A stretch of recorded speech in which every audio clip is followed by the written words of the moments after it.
મંત્રી યોજના હેઠળ ભરૂચ જિલ્લામાં જે કામો થયા હતા એ કામોમાં કોઈ ગેરરીતિ થઈ હતી એવી રજૂઆતના આધારે ડીડીઓ શ્રી ભરૂચે એક પ્રાથમિક ઇન્ક્વાયરી કરી હતી.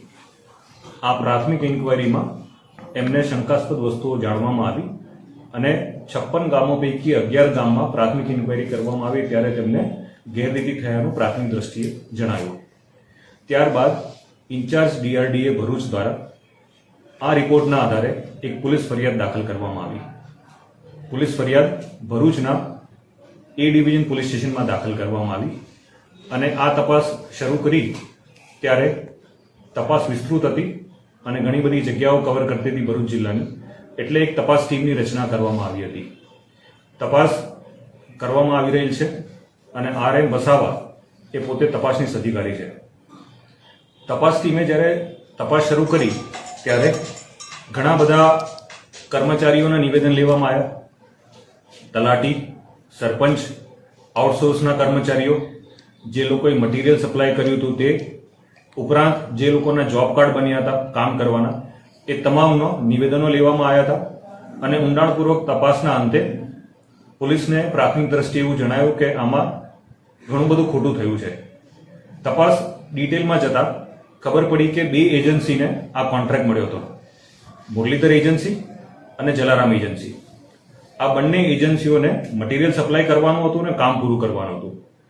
તપાસ કરી ત્યારે ખબર પડી કે આ કામ પણ પૂરું નથી થયું, જેટલું કામ કર્યું છે એ પ્રોપર કામ નથી કર્યું, મટીરિયલ સપ્લાય જે કરવાનું હતું એ પણ નથી કર્યું અને જે 60-40 નો ratio material supply is to labour એ પણ મેન્ટેન નથી કર્યો. તેમ છતાં 56 ગામોમાં ખોટા બિલો રજૂ કરી અને સરકારી નાણાંની ઉચાપત કરી છે. ખોટા જોબ કાર્ડ બનાવવામાં આવ્યા છે. ગરીબ માણસો જે લોકોને મજૂરી દર્શાવી એ લોકોના અકાઉન્ટ ખોલાવવામાં આવ્યા અને સરકારી નાણાં એ અકાઉન્ટમાં ટ્રાન્સફર કરી મુરલીધર એજન્સી અને જલારામ એજન્સીના પ્રોપ્રાઇટરોએ આ નાણાં પોતાના અકાઉન્ટમાં લઈ લીધા.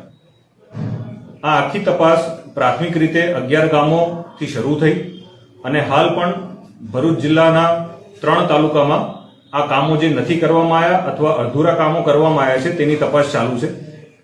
અને તપાસ દરમિયાન એવું જાણવા મળ્યું કે આ જે બે એજન્સીના જે નામ છે એ નામ કાગળ ઉપર પ્રોપ્રાઇટર બીજા છે, પરંતુ તેના મેઇન સ્ટેક હોલ્ડર્સ જે મેઇન પૈસા લઈ જતા એ હીરા જોટવા અને અન્ય લોકો છે. જ્યારે ડિટેલમાં પૂછપરછ કરી ત્યારે એ પણ ખબર પડી કે સરકારી કચેરીઓમાં જે આઉટસોર્સના માણસો હતા એ આઉટસોર્સના માણસો આ બે એજન્સીઓ દ્વારા મૂકવામાં આવી અને ખોટા બિલો રજૂ થયા છે, ખોટી સહીઓ કરી છે અને સરકારમાં આ કામ પૂરા થઈ ગયા છે, વ્યવસ્થિત થઈ ગયા છે અને રેશિયો જાળવીને પૂરા કર્યા છે એવી ખોટી રજૂઆત કરી અને સરકારી નાણાં એ લોકોએ ઉઠાયા. જ્યારે અકાઉન્ટ ડિટેલ્સ અને કોલ ડિટેલ્સ અને ગૂગલ મેપ ઉપરથી અમે લોકોએ સર્વે કર્યો અને અમારી તપાસ કરી તો 2021માં જે પરિસ્થિતિ હતી, 2022માં શું થઈ, 23માં શું થઈ, 25 સુધીની અમે પરિસ્થિતિનું ગૂગલ મેપ ઉપરથી પણ સર્વે કર્યો. એ જગ્યા ઉપરના લેટલોંગ લઈ અને એનો પણ સર્વે કર્યો કે કામ કેવા થયા છે. ઉપરાંત જે રીતે પ્રોસેસ પૂરી કરી સરકારી કચેરીને ડીડીઓ ઓફિસની અંદર અમે ડોક્યુમેન્ટ્સ ભેગા કર્યા, એ લોકોના બેંક અકાઉન્ટ ડિટેલ લેવામાં આવ્યા, એ લોકોના ઇન્ટર કોન્ટેક્ટ શું હતા એ ખબર પડી, એ લોકોના આઉટસોર્સના માણસો કયા વિસ્તારના હતા અને કેટલા એક્સપિરિયન્સ હતા એ ડિટેલ લીધી અને એના અંતે અમારી તપાસ ટીમે નિષ્કર્ષ ઉપર આવી કે આમાં જલારામ એજન્સી અને મુરલીધર એજન્સીની પાછળ પણ ઘણા લોકો છે કે જે સંડોવાયેલા છે અને જે લોકોએ સરકારી નાણાંની ઉચાપત કરીને પોતાના વપરાશ માટે પૈસા રૂપિયા લીધા છે.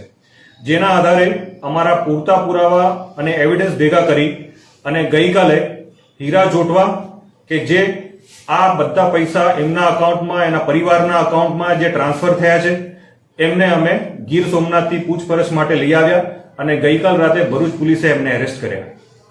એ ઉપરાંત ટેકનિકલ ઓપરેટર હાંસોટનો રાજેશ ટેલર કે જે આ લોકો વતી તમામ ડોક્યુમેન્ટ ભેગા કરતો હતો, એ ડોક્યુમેન્ટ વેરિફિકેશનનું કામ એનું હતું, એ વેરીફાઈ કર્યા વગર ખોટા બિલ રજૂ કરતો હતો અને સરકારમાં એ નોંધ કરાવતો હતો કે આ બધા બિલો સાચા છે ને કામ પૂરું થયું છે. એ ખોટા માણસોએ આ બધું એવિડન્સ ભેગા કર્યા એટલે રાજેશ ટેલરને પણ અટકાયત કરી છે. ઉપરાંત જ્યારે હીરા જોટવાની અન્ય એજન્સીઓના બેંક ડિટેલ, કોલ ડિટેલ્સ અમે જોઈ તો એ પણ ખબર પડી કે હીરા જોટવાનો પુત્ર દિગ્વિજય જોટવા પણ આ સરકારી નાણાંની ઉચાપત કરી છે અને અત્યારે અમે થોડા સમય પહેલા એને ગીર સોમનાથથી અટકાયત કરી છે. અત્યાર સુધીમાં આ કેસમાં 3 લોકોની અટકાયત કરી છે: હીરા જોટવા, દિગ્વિજય જોટવા અને રાજેશ ટેલર. આગામી સમયમાં આ લોકોએ કઈ રીતે આ નાણાં એકત્ર કર્યા, કઈ રીતે આ લોકોએ મટીરિયલ સપ્લાય કર્યા વગર કામ પૂરા કર્યા અને કઈ રીતે આ લોકોએ આખું કૌભાંડ બહાર કર્યું છે, એ આખી કોન્સ્પિરસી આગામી સમયમાં અમે બહાર પાડશું. અને અન્ય આરોપી જે આ લોકો સંડોવાયેલા છે, એજન્સીઓના બંને માણસો આરોપી છે જ, એ ઉપરાંત કોણે કોણે આને સપોર્ટ કર્યો છે, છેક નીચેથી લઈને ઉપર સુધી કેટલા લોકો ઇન્વોલ્વ છે, એ તમામની પૂછપરછ કરી અને એ લોકોની ગુનાહિત કૃત્ય સામે આવશે તો એ લોકોની અટકાયત કરીશું. સર, અત્યાર સુધીની તપાસમાં કૌભાંડનો વ્યાપ કેટલો મોટો થઈ શકે છે અને ક્યાં સુધી જઈ શકે છે એવું લાગે છે?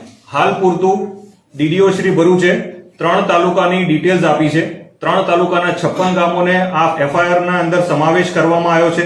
7.5 થી 8 કરોડનો એપ્રોક્સિમેટ વેલ્યુ થાય છે આની. અને હજી આગામી દિવસોમાં ડીડીઓ કચેરી અન્ય જગ્યાઓ પર જે લોકોએ કામ કર્યા છે, આ જ એજન્સીઓ, એનો પણ સર્વે કરી રહી છે. એ કચેરી દ્વારા જે ડિટેલ અમને આપવામાં આવશે અને બીજા તાલુકાનું ઇન્વોલ્વમેન્ટ હશે તો એનો વ્યાપ એ કક્ષામાં પણ આગળ વધશે.